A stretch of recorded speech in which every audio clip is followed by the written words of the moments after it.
Good evening, ladies and gentlemen. Thanks for spending your evening with me.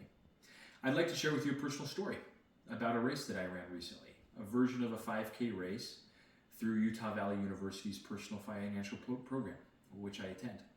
It was a 401k race, or if you will, take some creative liberties with me, a 4.01k race. As I was running this race, things were going great. Mile after mile, I had a lot of energy. My stride was even, my breathing was even. I would even go so far as to say that I looked pretty good out there on the track. But as I approached about 3/4 of the way through this race, coming up on the last few minutes, I found my energy leaving my body. My stride became slightly uneven. My energy was leaving me and my breath became ragged and raspy. And I found myself wondering if I was going to be able to make it to the end. Doubts crept into my mind. I had to slow down. But thankfully, I was able to finish this race. But as I reflected on that experience and thought about the 401k retirement system for which this race was named, I thought about us as Americans. Do we have what it takes, the resources necessary? Are we training well enough at this time in our lives to be able to run that race to retirement, to be able to make it where we want to go?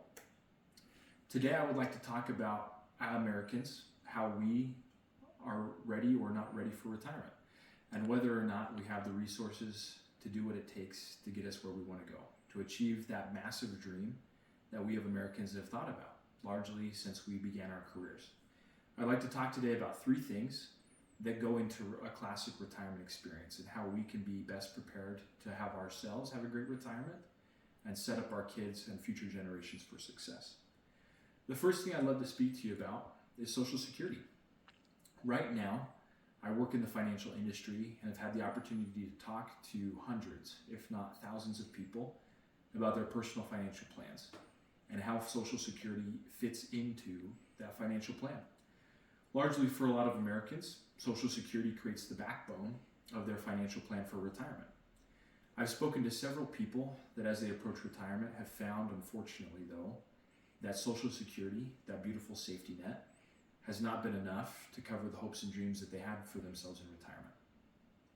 Their utilities and roof over their heads and food on the table is paid for, but they don't have the opportunity to take their grandkids out to lunch, maybe take the trip that they hoped they could take with their families, or make those memories that they so desperately would love to make in their retirement age. Social Security has a bleak outlook. For the next 10 years or so, Social Security is projected to lose quite a bit of funds, and by the 2030s, it's projected that Social Security may only be able to pay out 80% of what might be needed for Americans to live a comfortable retirement. It's quite possible then that the Social Security of today may not be enough tomorrow to help us, as we approach our retirement ages and progress through our careers, achieve what we hope will be a classical retirement experience. Starting now, in our 20s and 30s, as early as we possibly can, to be self-sufficient in our retirement planning and not rely as much on Social Security is going to be crucial as we move forward in our financial plans. It's been often said that compound interest is the 8th wonder of the world.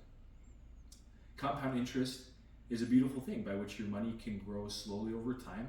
The growth on that money then gets added to the principal and your money grows even more over time.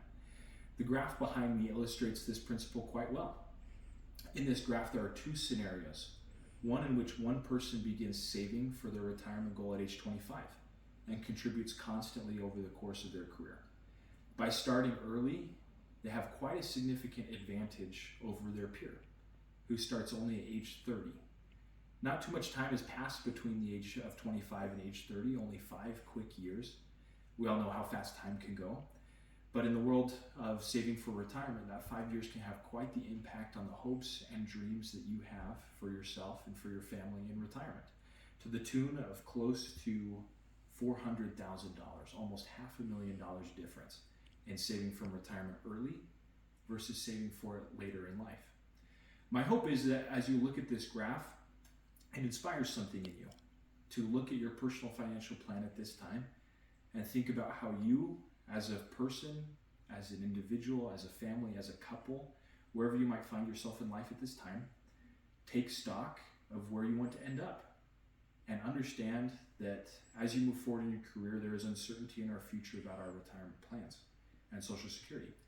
That in order to be self-sufficient, we need to start early and take advantage of that eighth wonder of the world, compound interest, in order to secure for ourselves and for generations the future. In America, we talk a lot about income disparity.